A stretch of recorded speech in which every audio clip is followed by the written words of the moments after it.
Pais amados e amadas do nosso Senhor Jesus Cristo. Glórias e honras seja dado ao nosso Deus. Estamos na leitura do livro Humildade, a Beleza da Santidade, do irmão Andrew Murray, da editora dos Clássicos. Oremos. Senhor, bendizemos e exaltamos o teu santo e precioso nome.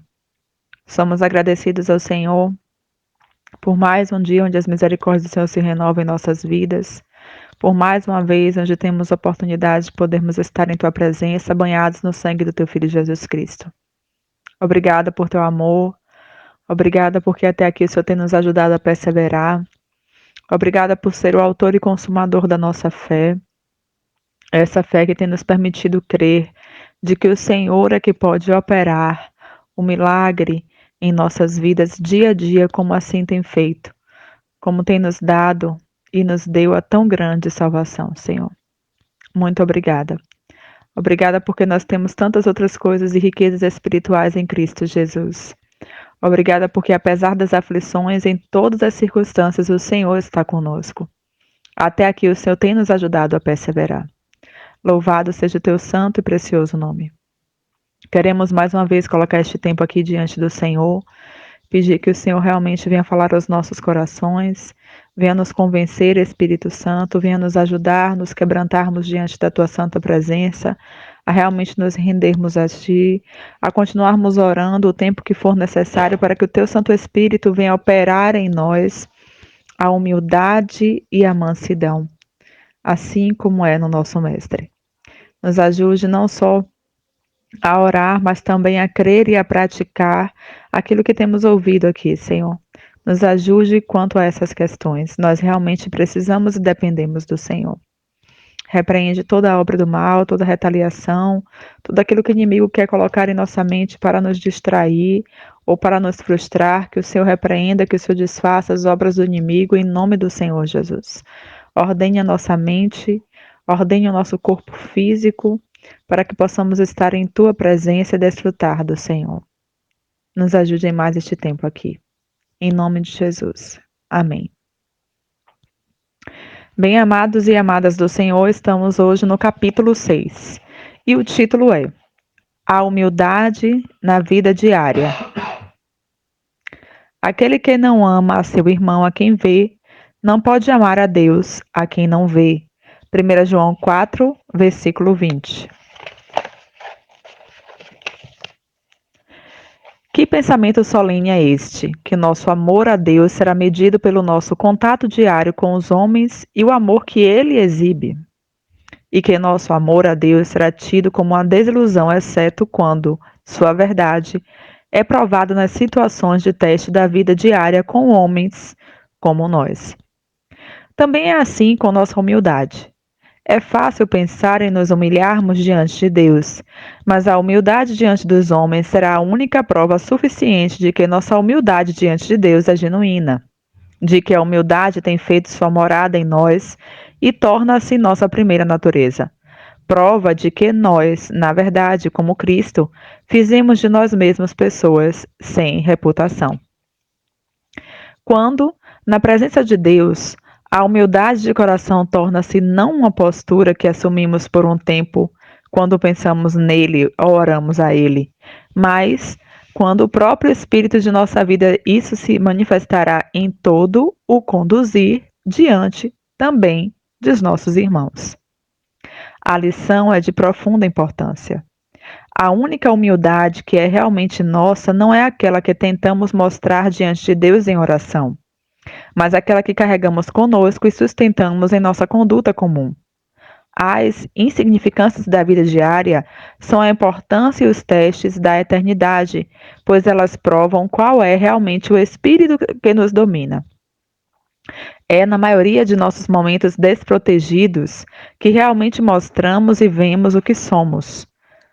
Para conhecer o homem humilde, para conhecer como o homem humilde se comporta, você tem de segui-lo na vida comum do seu dia a dia. Não foi isso que Jesus ensinou? Quando os discípulos disputaram quem seria o maior, quando o Senhor viu como os fariseus amavam os primeiros lugares nos banquetes e os primeiros bancos nas sinagogas, quando ele lhes deu o exemplo de lavar-lhes os pés, aí ele ensinou suas lições de humildade. A humildade diante de Deus não é nada se não for provada em humildade diante dos homens. É também assim nos ensinamentos de Paulo. Aos Romanos, ele escreveu: preferindo-vos em honra uns aos outros. Romanos 12, versículo 10. Em lugar de ser orgulhosos, condescendei com o que é humilde. Romanos 12, versículo 16. Não sejais sábios aos vossos próprios olhos. 12, 16. Aos Coríntios, Paulo escreveu: o amor, e não há amor algum sem a humildade como raiz. Não se ufana, não se ensoberbece, não procura os seus próprios interesses, não se exaspera. 1 Coríntios 13, versículo 4 e versículo 5. Aos Gálatas, Paulo escreveu: sede servos uns dos outros pelo amor. Não nos deixemos possuir de vanglória, provocando uns aos outros, tendo inveja uns dos outros. Gálatas 5, versículo 13 e versículo 26. Aos Efésios, ele escreveu: imediatamente após 3 maravilhosos capítulos sobre a vida celestial, ele disse: andeis com toda humildade e mansidão, com longanimidade, suportando-vos uns aos outros. Efésios 4, versículo 2. Dando sempre graças por tudo, sujeitando-vos uns aos outros, como está em Efésios 5, versículo 20 e versículo 21. Aos Filipenses ele escreveu: nada façais por partidarismo ou vanglória, mas por humildade, considerando cada um aos outros superiores a si mesmo. Tende em vós o mesmo sentimento que houve também em Cristo Jesus. A si mesmo se esvaziou, assumindo a forma de servo, e a si mesmo se humilhou. Está no capítulo 2, versículo 3, 5, 7 e 8. Aos Colossenses, disse assim: revesti-vos de ternos afetos de misericórdia, de bondade, de humildade, de mansidão, de longanimidade, suportando-vos uns aos outros, perdoando-vos mutuamente, assim como o Senhor vos perdoou. Capítulo 3, versículos 12 e 13. É em nossa relação uns com os outros, em nosso tratamento uns para com os outros, que a verdadeira humildade de mente e o coração de humildade serão vistos. Nossa humildade diante de Deus não tem valor, mas nos prepara para revelar a humildade de Jesus aos homens como nós. Vamos estudar a humildade no viver diário à luz dessas palavras. O homem humilde busca a todo tempo agir de acordo com a regra, em honra, preferindo-vos uns aos outros, servos uns dos outros, considerando cada um ou os outros superiores a si mesmo, sujeitando-vos uns aos outros. A pergunta frequente feita é: como podemos considerar outros superiores a nós mesmos quando entendemos que eles estão muito abaixo de nós em sabedoria e santidade, em dons naturais ou em graça recebida? Esse assunto prova instantaneamente que compreendemos pouquíssimos o que é a genuína humildade de mente. A verdadeira humildade vem quando, à luz de Deus, vemos que não somos nada, consentindo em desistir e nos desfazer de nós mesmos, para permitir que Deus seja tudo. A alma que fez isso e pode dizer: eu me perdi encontrando a ti. Não mais se compara com os outros. Ela desistiu para sempre de todo o pensamento do ego na presença de Deus. Ela encontra os homens comuns como alguém que não é nada e não busca nada para si mesmo. Ela é um servo de Deus e, por causa dele, um servo de todos. Um servo fiel pode ser mais sábio que o mestre e ainda assim conservar o verdadeiro espírito e postura do servo. O homem humilde respeita cada filho de Deus, mesmo mais débil ou mais indigno, e honra-o e o prefere em honra como filho de um rei. O espírito daquele que lavou os pés dos discípulos faz com que nos seja, de fato, uma alegria sermos os menores, sermos servos uns dos outros. O homem humilde não sente ciúmes ou inveja. Ele pode louvar a Deus quando outros são proferidos e abençoados antes de ele ser. Ele pode suportar ouvir outros sendo louvados e ele sendo esquecido, pois na presença de Deus ele aprendeu a dizer como Paulo: nada sou. 2 Coríntios 12, versículo 11. Ele recebeu o Espírito de Jesus, que não agradou a si mesmo e não buscou a sua própria honra, como o Espírito de sua vida. Entre o que são consideradas tentações para haver impaciência e irritação, para haver opiniões severas e palavras bruscas, tentações que vêm de falhas e pecados de cristãos, o homem humilde carrega a determinação frequentemente repetida em seu coração e mostra isso em sua vida. Suportai-vos uns aos outros, perdoai-vos mutuamente, assim como o Senhor vos perdoou. Perdão. Ele aprendeu que, revestindo-se do Senhor Jesus, ele se revestiu de ternos afetos de misericórdia, de bondade, de humildade, de mansidão, de longanimidade. Jesus tomou o lugar do ego e não é impossível perdoar como Jesus perdoou. A humildade de Jesus não consiste meramente em opiniões ou palavras de autodepreciação, mas, como Paulo afirma, em um coração de humildade.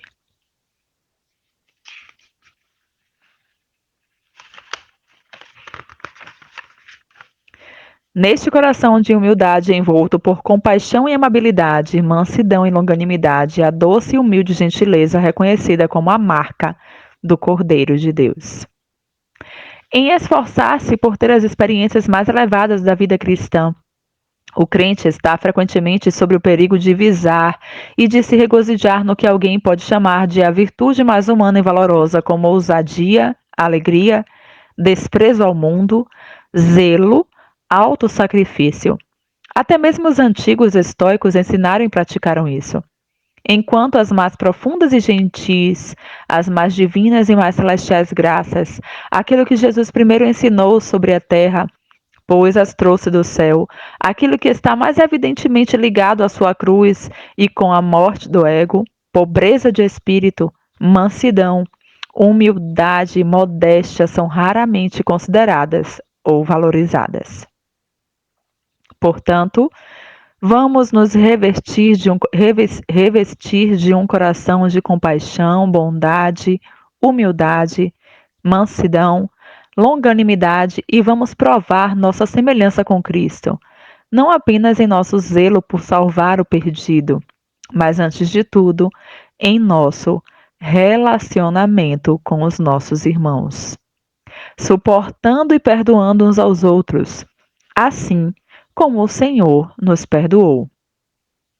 Vamos estudar a imagem na Bíblia relacionada ao homem humilde e vamos perguntar aos nossos irmãos e perguntar ao mundo se eles reconhecem em nós a semelhança com o nosso Mestre, com o original. Vamos nos contentar com nada menos do que tomar cada um desses textos como a promessa do que Deus trabalhará em nós, como a revelação em palavras de que o Espírito de Jesus nos dará como um começo em nosso interior. E vamos em cada falha e fraqueza simplesmente nos apressar em nos tornar humildes e mansos para o manso e humilde Cordeiro de Deus, na certeza de que onde ele é entronizado no coração, sua humildade e bondade serão uma das torrentes de água viva que fluem de dentro de nós. Conheci Jesus e ele era muito precioso para minha alma. Mas encontrei algo em mim que não seria mantido doce, paciente e bondoso. Fiz o que pude para reprimir, mas isso estava lá. Então supliquei a Jesus que fizesse alguma coisa por mim, e quando entreguei a Ele meu desejo, Ele veio ao meu coração e tirou tudo que não era doce, tudo que não era bondoso, tudo que não era paciente e depois Jesus fechou a porta. Esse é um testemunho de George Fox. Uma vez mais repito o que já havia dito antes. Sinto profundamente que temos pouquíssima percepção do que a igreja sofre por causa da falta dessa humildade divina, o nada ser, que dá lugar para Deus provar seu poder. Não faz muito tempo desde que um cristão com humildade e amável espírito comunicou-se com muitas exigências missionárias de várias comunidades e expressou sua profunda tristeza, pois em alguns deles o espírito de amor e tolerância estava tristemente ausente. Homens e mulheres que, na Europa, poderiam escolher seu próprio círculo de amigos, acham difícil suportar, amar e manter a unidade do espírito no vínculo da paz por estar próximos de outros com mente incompatível. E aqueles que deveriam ter sido companheiros e ajudadores da alegria uns dos outros se tornaram obstáculos e enfado. E tudo por esta única razão: a falta de humildade, que se considera nada, que se regozija em tornar-se a ser considerado como um menor, e busca apenas como Jesus ser o servo, o auxiliador e o confortador de outros, até dos mais fracos e mais indignos. E como pode de homens que têm alegremente desistido deles mesmos por Cristo acharem tão difícil desistir deles mesmos por seus irmãos? Isso não é culpa da igreja? Pois ela tem ensinado tão pouco a seus filhos que a humildade de Cristo é a primeira das virtudes, a melhor de todas as graças e poderes do Espírito. A igreja tem provado tão pouco que a humildade de Cristo é o que ela, como Cristo, afirma e prega em primeiro lugar, como que é, de fato, necessário e também possível. Mas não vamos ficar desencorajados. Permitamos que a descoberta da ausência dessa graça nos conduza à maior expectativa de Deus. Consideremos todo irmão que nos tenta ou irrita como meio da graça de Deus.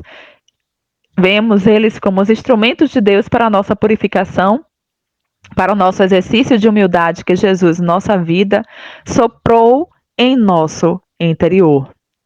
E vamos ter tal fé no tudo de Deus e no nada do ego para que, como nada aos nossos próprios olhos, no poder de Deus, busquemos somente servir uns aos outros em amor. Amém. Aqui finalizamos o capítulo 6. Amados irmãos e irmãs, que o Senhor nos ajude, que busquemos realmente servir uns aos outros em amor. Aleluia.